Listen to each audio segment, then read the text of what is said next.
আজকের স্বপ্নটা ভালোবাসার এক অদ্ভুত রূপ নিয়ে। এই স্বপ্নটা আমারই দেখা, আমারই জীবনের এক অনন্য স্বপ্নের মধ্যে আরেকটি। প্রতিবারের মতো এবারেও স্বপ্নটি দেখে অবাক হয়েছি, নিজেকে নতুনভাবে আবিষ্কার করেছি, নিজের ভুল ত্রুটি বা জীবনের অভিজ্ঞতাকে নতুনভাবে দেখেছি। নমস্কার, আপনাদের সকলকে স্বাগত আমাদের স্বপ্নের কথায়। আজকে আমাদের স্বপ্নের পর্ব ৭০। তাহলে আজকের যাত্রা শুরু করা যাক। আমি কোনো এক অজ্ঞাত স্টেশনে বসে আছি। আমার সঙ্গে অনেক ব্যাগপত্রও ছিল।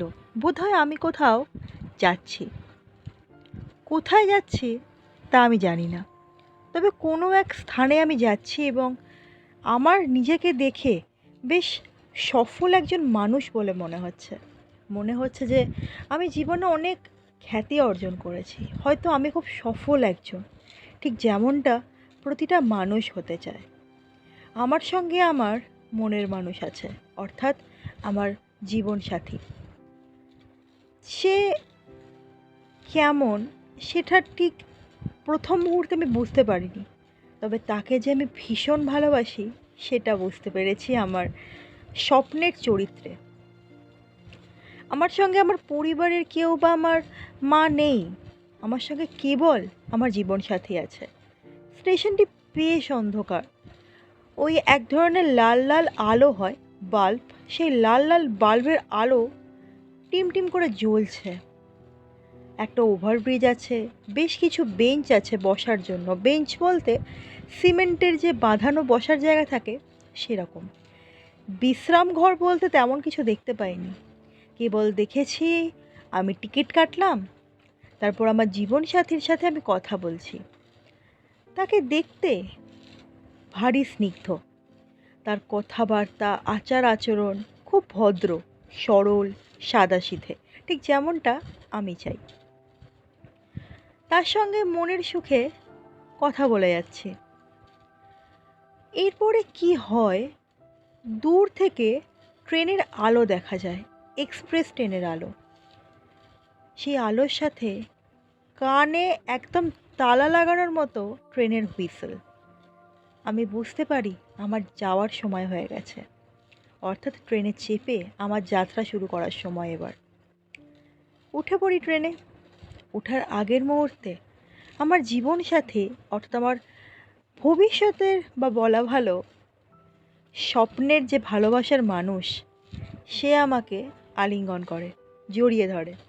তার আলিঙ্গনের মধ্যে একটা কম্পন ছিল, আমার সারা গা কেঁপে ওঠে, শিরশির করে ওঠে।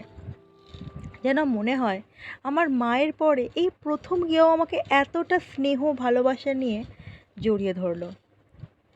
তার জড়িয়ে ধরাতে খুবই শান্তির অনুভব হলো। মনে হলো কোথাও কোনো চাপ নেই, কোথাও কোনো চিন্তা নেই। ও যখন আছে আর কোনো কিছু ব্যাপার না। যাওয়ার সময় হয়, একে অপরকে ছেড়ে ট্রেনে উঠে পড়ি। কিছুক্ষণ পর শুনতে পাই আমার যে ট্রেনে যাওয়ার কথা সেই ট্রেন নাকি ক্যান্সেল হয়েছে। তখন আর কি করব, এদিক ওদিক না তাকিয়ে তৎক্ষণাৎ ট্রেন থেকে নেমে পড়ি। নেমে আমার জীবনসঙ্গীকে আর কোথাও দেখতে পাই না। আবার পর মুহূর্তে শুনতে পাই ট্রেন আমি যে প্ল্যাটফর্মে দাঁড়িয়ে তার বিপরীত প্ল্যাটফর্মে অ্যানাউন্স হয়েছে। নিজেকে বড্ড ধাঁধায় পড়ে যাওয়ার একটা ইঁদুরের মতো লাগছিল।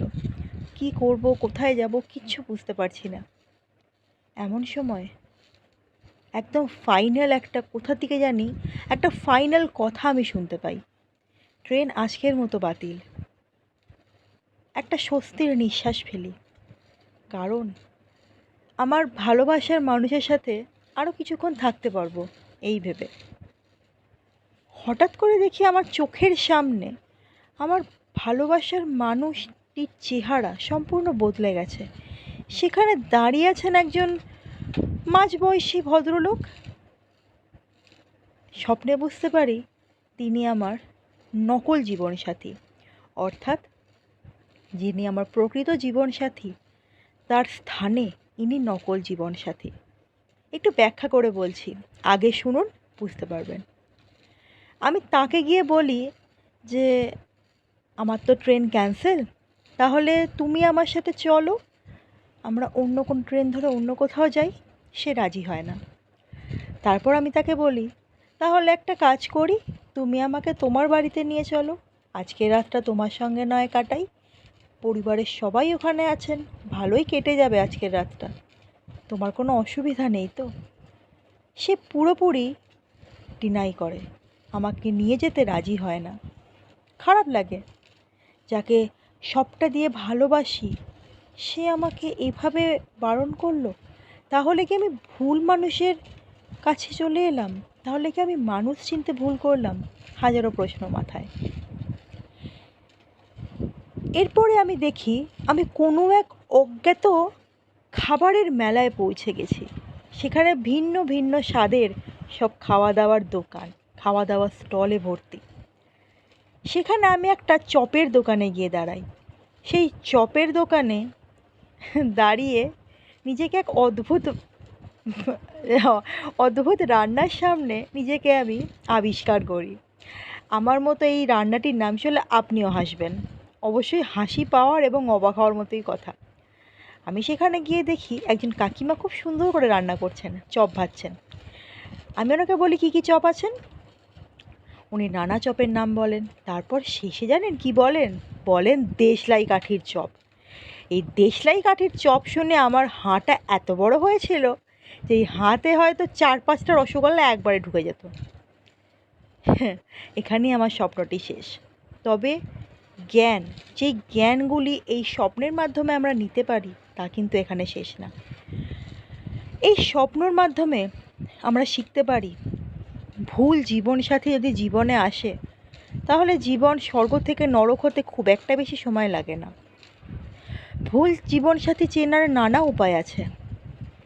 বিপদে পড়লে তাকে কাছে না পাওয়া, প্রয়োজনের সময় তাকে পাশে না পাওয়া, আরও নানা কিছু। এছাড়া দেখতে পাই একটা স্টেশনে কেমনভাবে আমরা যাত্রা করব, ট্রেন বাতিল হয়ে গেলে কেমন সমস্যায় যাত্রীরা পড়েন। যদি একজন সত্যিকারের ভালোবাসার মানুষ তার ভালোবাসার মানুষকে জড়িয়ে ধরেন তাহলে কেমন অনুভব হয়। এছাড়াও শিখতে পারি যে মানুষ চেনা বর্তমানে কঠিন হলেও মানুষ চেনা দরকার। সবসময় যে সুন্দর সঠিক তা কিন্তু নয়, সুন্দর হলেই তা সঠিক হবে এমনটা সবসময় নাও হতে পারে। তাই আমাদের সবসময় সচেতন থাকা উচিত। বলা যায় না কখন কি কিভাবে ঘটে। আর শেষে এই দেশলাইয়ের চপ, মানে আপাতত দেশলাইয়ের চপ আমরা কিভাবে খাবো বা আদেও এটা কোনো দিন সম্ভব কিনা জানি না, তবে প্রাণ খুলে হাসার জন্য এই স্বপ্নটা, এইটুকু পার্ট আমার জীবনে স্মরণীয়। এইটুকু অংশ না হয় হাসির জন্যই থাক, এবং আসছি খুব তাড়াতাড়ি পরবর্তী স্বপ্ন নিয়ে। আশা রাখবো যে স্বপ্নগুলির মাধ্যমে যেমন আমরা একটু আলাদা জগতে যেতে পারছি, তেমনি আমরা আমাদের অবচেতন মনের নানা দিক তুলে ধরতে পারছি। কিছু ভুল ত্রুটি হলে নিজের পরিবারের সদস্য মনে করে ক্ষমা করবেন। আপনাদের মতামত কমেন্ট করে জানান। আসছি খুব শীঘ্রই। সকলে সুস্থ থাকুন, ভালো থাকুন, পরিবারের সাথে মিলেমিশে থাকুন এবং সচেতন থেকে স্বপ্ন দেখতে থাকুন। নমস্কার।